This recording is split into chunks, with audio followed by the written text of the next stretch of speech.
চুমুকেই স্বাদ। নমস্কার বন্ধুরা, তন্দুরি রান্নাঘরে আপনাদেরকে সবাইকে স্বাগত।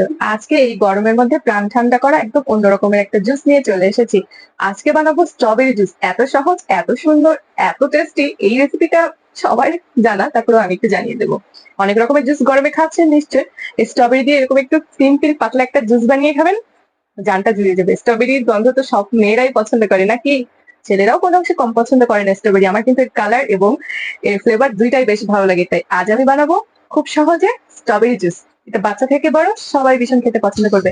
আমার বেশ ভালো লাগবে। আর জানেন তো, প্রত্যেকদিন আমি যখন আমার চ্যানেল থেকে লাইভে বসি তখন আমার জানটা না একদম খাখা খাখা করে, মনে হয় কোনো একটা জুস যদি কেউ আমাকে বানিয়ে দিত, ঠিক সেই মুহূর্তে এই জুসটা পারফেক্ট।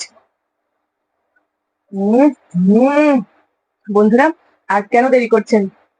বাজার থেকে স্ট্রবেরি এনে জুসটা বানিয়ে নিন। কথা বাড়াবো না, ঝটপট ভিডিওটা দেখে ফেলুন।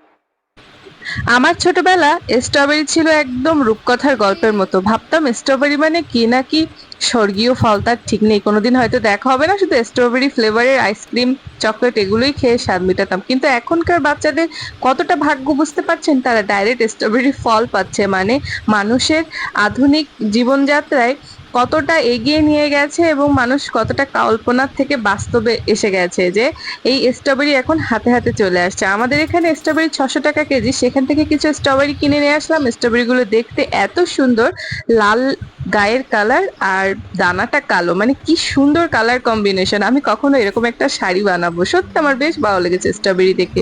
সেদিন রাতে বাজারে এত সুন্দর করে স্ট্রবেরি সাজিয়ে রেখেছে, তা বলার মতো না। আমার ছেলে তো দেখে লাফালাফি করছে, মা একটা স্ট্রবেরি কিনবো।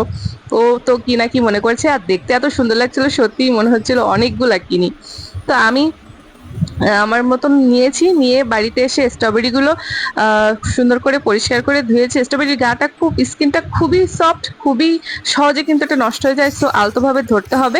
স্ট্রবেরি গুলোর ওপরে সবুজ যে পাতাটা থেকে ফেলে দিয়েছি। আপনারা চাইলে ছুরি দিয়ে খুব সুন্দর করে কেটে নিতে পারেন। আমি আর কাটলাম না, ডাইরেক্ট স্ট্রবেরি ব্লেন্ডার জাগের ভিতরে দিয়ে সামান্য চিনি দিয়েছি, ঠান্ডা জল দিয়েছি। আপনারা জলের পরিবর্তে দুধও দিতে পারেন, বরফও দিতে পারেন, গুঁড়া দুধ দিতে পারেন, কনডেন্স মিল্ক দিতে পারেন।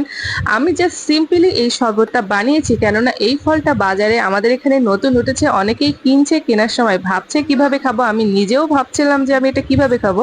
আমার ছেলে তো বলছিল, মা লবণ দাও আর স্ট্রবেরি ধুয়ে দাও, আমি লবণ দিয়ে খাবো। তা আমি বলছি, এটা কিন্তু পাগল, লবণ দিয়ে খেতে হয় না, এটা কিন্তু সুন্দরভাবে দুধ দিয়ে খাওয়া যায়, জুস করে খাওয়া যায়। আমার মতন, আমার ছেলের মতন অনেকেই জানে না স্ট্রবেরি কিভাবে খেতে হয়। যেহেতু মানুষ নতুন নতুন জিনিসটা দেখছে, তো তাদের জন্য আজকের ভিডিওটা। আর এমন সুন্দর শরবত যদি এরকম প্রচন্ড গরমের মধ্যে পাওয়া যায়, তাহলে কিন্তু জানটা জুড়িয়ে যাবে। শরবত মানে গরমকালে জান জুড়িয়ে যায়, ঠিক আছে? তো স্ট্রবেরি শরবতটা বাড়িতে একদিন এরকম করে ট্রাই করবেন। একদম সিম্পল করে দেখিয়েছি আমি, কোনো জটিলতা দেখাইনি। বানানোটা সহজ, জাস্ট স্ট্রবেরির, ডাইরেক্ট স্ট্রবেরির একেবারে স্পেশাল স্বাদ পেয়ে যাবেন। এত ভালো লেগেছিল, এত ভালো লেগেছিল, বলার মতো না। কালারটা জাস্ট অসম কালার। ক্যামেরার লাইটে এরকম ঘোলাটে লাগলেও বাস্তবে একেবারে লাল টকটকে ছিল, দারুণ দেখাচ্ছিল বন্ধুরা। তো আমার কিন্তু স্ট্রবেরি জুসটা বানানো কমপ্লিট হয়ে গেছে। যদি ভালো লাগে চ্যানেলটি সাবস্ক্রাইব করবেন, লাইক কমেন্ট শেয়ার করে পাশে থাকবেন। সবাই ভালো থাকবেন, টাটা।